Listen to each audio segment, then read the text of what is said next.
বন্ধুরা যা অবস্থা হয়েছে ঘরের বাইরে ঘরে সারা জায়গায় যেন খালি গরম আর গরম। কি বলো তোমরা?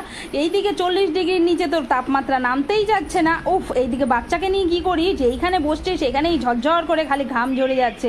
আমরা তো যেমন তেমন করে কাটাবো, কিন্তু বাচ্চার বয়স্করা ঘরে তো এসিও নাই, তাহলে এসি ছাড়া এই ঘরে থাকি কি করে?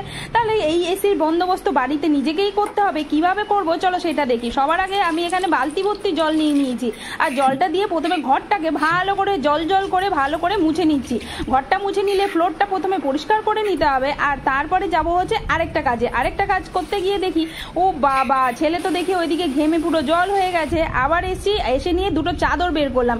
চাদরগুলো বেশ পুরনোই ছিল, তাহলে পুরনো চাদর দিয়ে কি করব এবার, তাই জল নিয়ে চলে এসেছি আবার। আর এই জলের মধ্যে চাদর সব ভিজিয়ে দিলাম। ভিজিয়ে কি করব, সত্যি তোমরাও ভাবছো দিদি বোধহয় পাগল হয়ে গেছে। না গো, পাগল হয়নি। দেখো এরপরে বানাবো এসিটা বানাবো কি করে। প্রথমে এই যে ভিজে চাদরগুলোকে পর্দার মতন করে টাঙিয়ে দিলাম, আর আরেকটা যেটা নিলাম সেটা জানলার ওপরে টাঙিয়ে দিলাম। একদিকে জানলা বড়, আরেকদিকে দরজা বড়, সব দিকেই জ্বালা। উফ, চারিদিক থেকে তো গরম হাওয়া, এত পাগল হয়ে যাচ্ছি রীতিমতো। ব্যাস এইদিকে দেখো জল করে ভিজিয়ে নিয়ে ভালো করে এগুলোকে পর্দাগুলো টানিয়ে দিলাম। এরপরে নিয়েছি আরো দুটো পর্দা, সেইটা দিয়ে কি করব দেখে নাও। বিছানার উপরে পাতবো না গো, না বিছানার উপরে কেন পাতবো, তাহলে তো ভিজেই যাবে। তাহলে এটাকে পাতবো এই মাটির ওপরে, সুন্দর করে মাটির ওপরে বিছিয়ে দিলাম।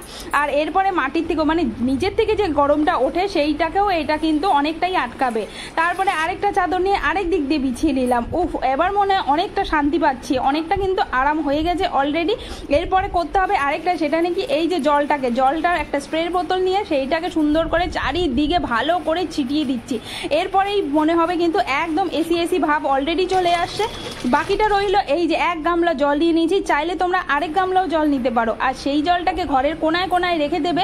আর দেখো ঘরের চারিদিকে এত সুন্দর ঠান্ডা হাওয়া বসছে, তোমাদেরকে কি বলবো। তোমরা যদি ঘরে এসি না থাকে এইভাবে কিন্তু ঘরটাকে সুন্দর মতন এসি বানিয়ে নিতে পারো, মানে ঘরের ভিতরে দারুণ ঠান্ডা, দারুণ মজা।